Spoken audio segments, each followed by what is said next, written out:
Hello everybody, today I'll be reviewing the Marvel Select Spider-Man action figure.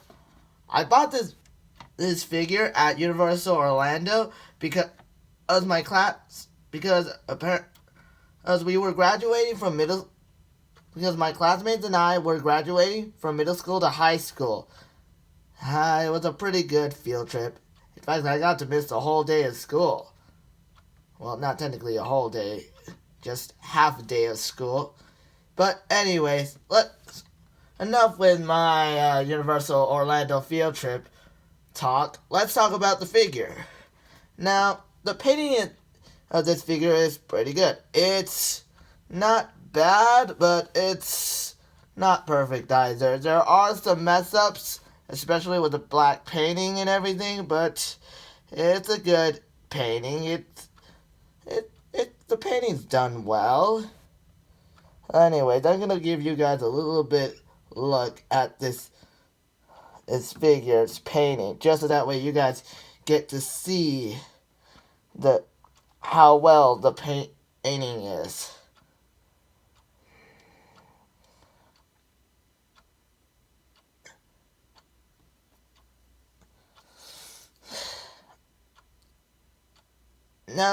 Now the web linings are sculpted, but they are actually painted at the same time. So there are some missing. So there are some missing web lines painted, such as this area, but I can deal with that problem. Anyways, the sculpting of this figure is good. In fact, I'd say that it looks pretty accurate to how Spider-Man should look like. He's muscular and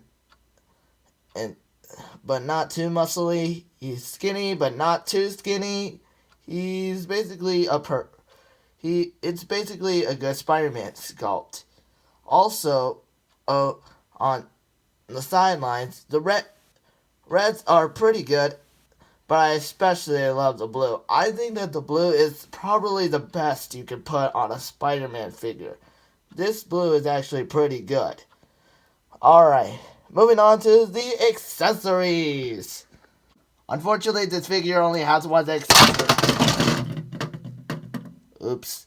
The only accessory that this figure has is this car. Now, it's a good car. In fact, I think it's a pretty good car mold.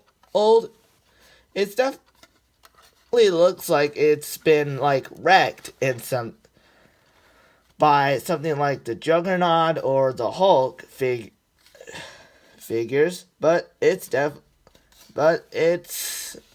not bad. It's just that, well, on the underside, it's really hollow. Oh, now I can understand why, because in the other reviews, the reviewers said, especially the review spot, you should take a look at his YouTube channel. Links will be in the description. You should subscribe to him. That the reason why it's made hollow is because if it was hollow, they would jacked up the price of this figure. And I definitely know that this figure is not. Now, I definitely bought this figure at Universal Orlando, so it would definitely cost as much as either $60 to $70 if this wasn't hollow. But anyways, it's a good accessory. I just wish that Spider-Man came with, I don't know, alternate hand pieces, extra web linings or anything, or even alternate fit eye pieces, just so that way you could actually replace these lenses with new ones. But this accessory is pretty good. In fact, it does have two little pegs that connects to these two peg holes that Spider-Man has under his feet. like this. Let me just get this on. And now he's standing on the broken car. But anyways, let's move on to the rotation. Let's move on to the posability of this figure, being the articulation. Head can look up that far, look down that far, can move can move side to eye to side, and no ball joints on the head either. Okay.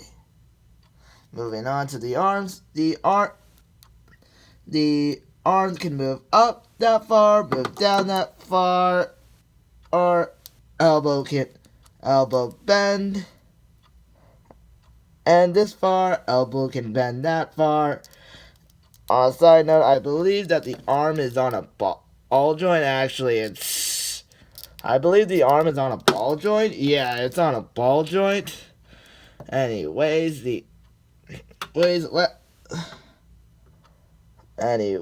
so, and can move rotationally at 360 degrees.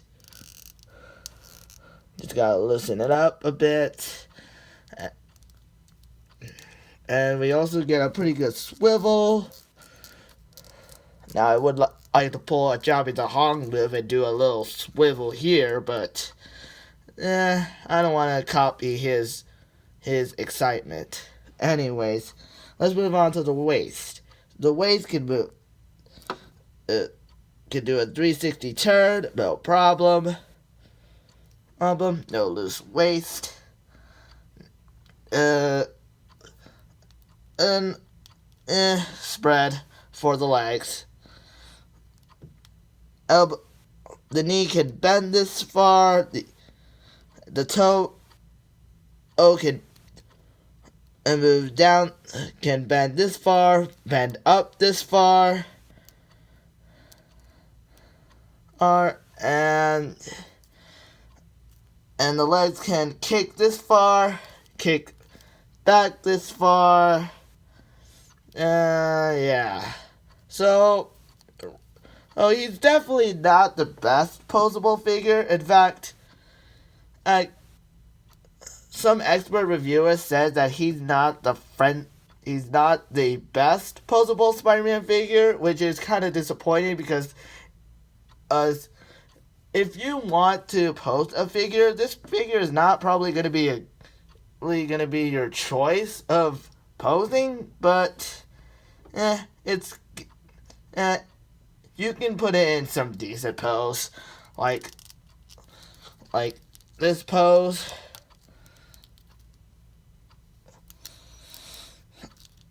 Hold on, just a second. I'm gonna pose him. There you go. And now he looks like he's ready to shoot out his webs. Okay. So, time for the overall opinion. Time for my overall opinion of this figure.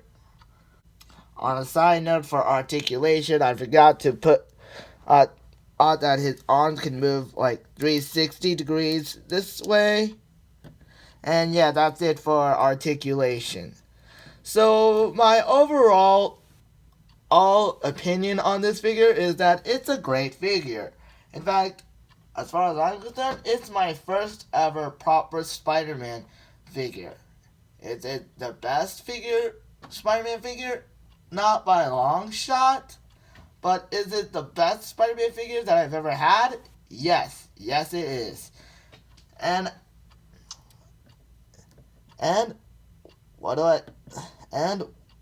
well, are there still a few flaws?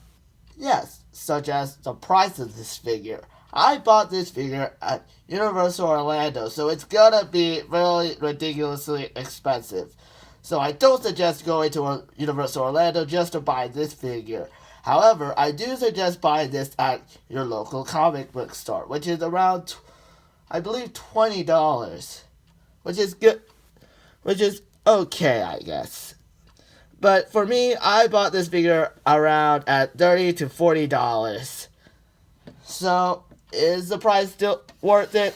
No, not by a long shot. But is it still a good figure? Yes. Yes, it is. Is it a good starter Spider-Man figure? I believe so. In fact, I even say that this is probably good for little kids. Since there is no small accessories, and that you don't need to worry about your kids' choking hazards.